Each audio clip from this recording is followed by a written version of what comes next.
Chapter 2, Sloka 51. Karmajam buddhi yukta hi.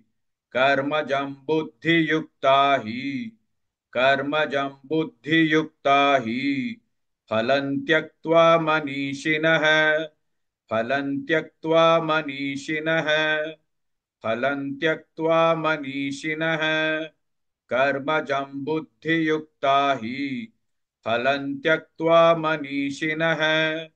कर्मजं बुद्धियुक्ता हि फलं त्यक्त्वा मनीषिणः कर्मजं बुद्धियुक्ता हि फलं त्यक्त्वा मनीषिणः कर्मजं बुद्धियुक्ता हि फलं त्यक्त्वा मनीषिणः कर्मजं बुद्धियुक्ता हि फलं त्यक्त्वा मनीषिणः जन्मबन्धविनिर्मुक्ताः जन्मबन्धविनिर्मुक्ताः जन्मबन्धविनिर्मुक्ताः पदं गच्छन्त्यनामयम् पदं गच्छन्त्यनामयम् पदं गच्छन्त्यनामयम् जन्मबन्धविनिर्मुक्ताः पदं गच्छन्त्यनामयम् जन्मबन्धविनिर्मुक्ताः पदं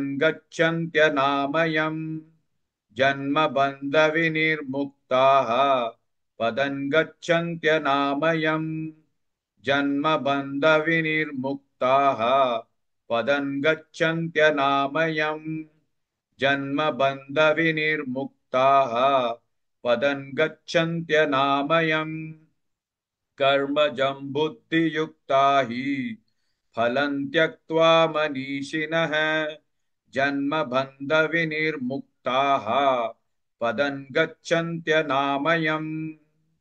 Please like and share this video because you could be instrumental in helping someone around the world recite the Srimad Bhagavad Gita, thereby helping them to have a life of unending opulence, victory and prosperity.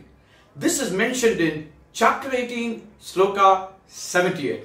Yes, don't forget to buy my book, Leadership Can Be Child's Play. Namaste.